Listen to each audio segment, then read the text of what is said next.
बिस्मिल्लाहिर्रहमानिर्रहीम। अस्सलाम वालेकुम वरहमतुल्लाहि वबरकातुहू। आज के इस वीडियो में हम जानेंगे कुफ्र किसे कहते हैं, शिर्क किसे कहते हैं और बिदात क्या चीज़ है।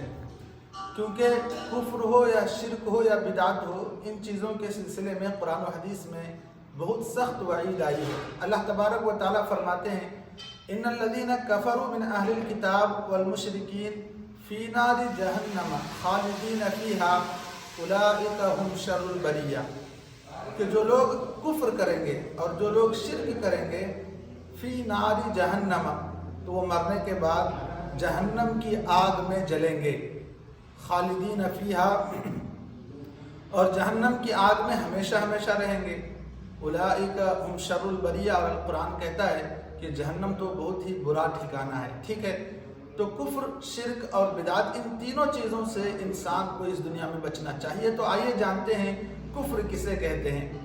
सबसे पहले कुफ्र जान लें कि जिन चीज़ों पर ईमान लाना ज़रूरी है वो 7 चीज़ें हैं।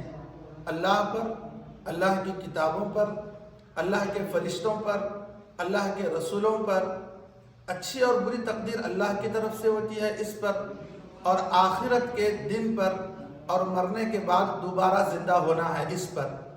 इन 7 चीज़ों में से अगर किसी चीज़ का कोई इंसान इनकार करता है तो फिर वो काफिर होता है, और काफिर भी जहन्नमी है। ठीक है, दूसरे नंबर पर आता है शिर्क। शिर्क अगर कोई करता है तो ऐसे इंसान को मुशरिक कहते हैं, और मुशरिक के बारे में भी कुरान कहता है कि वो भी जहन्नमी है।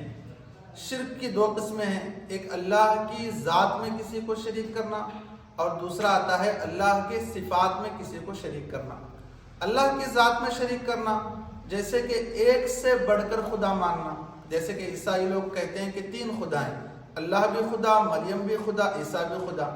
और दूसरे जो गैर मुस्लिम हैं वो कई सारे सैकड़ों बढ़ के करोड़ों खुदा के कायल हैं। ठीक है, तो अल्लाह अपना तारुफ कुरान में करा चुका है कि वो एक है। कुल हुवल्लाहु अहद अल्लाहुस समद लम यलिद वलम यूलद वलम यकुल लहू कुफुवन अहद। वो अकेला है, बेनियाज है, न उसका बाप है, न बेटा है, न उसकी औलाद है, न माँ बाप है, उस जैसा कोई नहीं, वो अकेला है।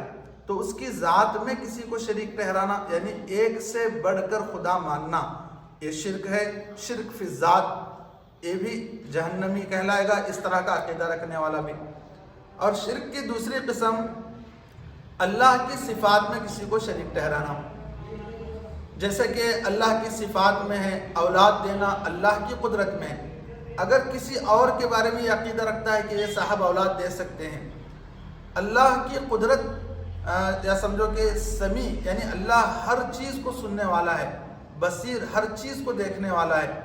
अगर किसी दूसरे के बारे में कोई अकीदा रखे कि ये भी क्या है, अल्लाह की तरह हर चीज़ को सुनने वाला और हर चीज़ को देखने वाला है, तो ये जो सिफ़ात हैं अल्लाह तबारक व तआला की, सुनने वाला, कुदरत रखने वाला, देखने वाला, इस तरह की सिफ़ात में अगर कोई दूसरे को शरीक करता है तो ये सिफ़ात में शरीक करना हुआ, ये भी एक शिर्क है।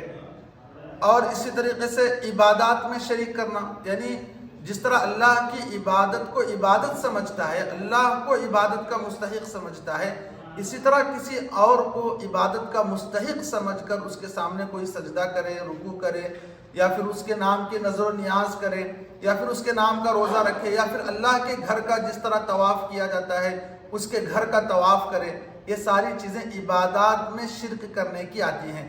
तो चाहे बंदा इबादत में किसी को शरीक ठहराए या अल्लाह की सिफात में किसी को शरीक ठहराए, दोनों तरह का अल्लाह के साथ किसी को शरीक ठहराना शिर्क कहलाता है। और इस तरह शिर्क करने वाले को मुशरिक कहते हैं, और मुशरिक का ठिकाना भी कुरान कहता है कि जहन्नम में है। काफिर का ठिकाना भी जहन्नम है, मुशरिक का ठिकाना भी जहन्नम है। तो आपने कुफ्र की तारीफ जान ली, शिर्क की तारीफ जान ली। तीसरे नंबर पर आता है बिदात। बिदात कहते हैं कि दीन में किसी ऐसी चीज़ का ईजाद करना, नई चीज़ का ईजाद करना जिसका सबूत कुरान और हदीस से हमें नहीं मिलता है। न तो कुरान से वो साबित है, न तो हदीस से वो साबित है, लेकिन सामने वाला बंदा उस चीज़ को दीन समझ कर रहा है, और उस चीज़ के न करने पर दूसरों को गुनहगार समझ रहा है। तो دین کے اندر اپنی طرف سے نئی بات کا پیدا کرنا بدعت کہلاتا ہے۔ اور اس کے سلسلے میں بھی رسول اللہ صلی اللہ علیہ وسلم نے فرمایا کل بدعت ضلالہ، کہ ہر بدعت گمراہی ہے، وکل ضلالۃ فی النار، اور ہر گمراہی جہنم میں لے کر جانے والی ہے۔ تو میرے عزیز دوستو، دنیا میں رہتے ہوئے انسان کو کفر سے بھی بچنا چاہیے، شرک سے بھی بچنا چاہیے، بدعت سے بھی بچنا چاہیے۔ ان تینوں گمراہیوں سے بچ کر جو انسان چلتا ہے وہی جو ہے جنت تک پہنچ پاتا ہے۔ امید کرتا ہوں کہ آپ کو یہ سمجھ آ گیا ہوگا۔ السلام علیکم ورحمۃ اللہ وبرکاتہ۔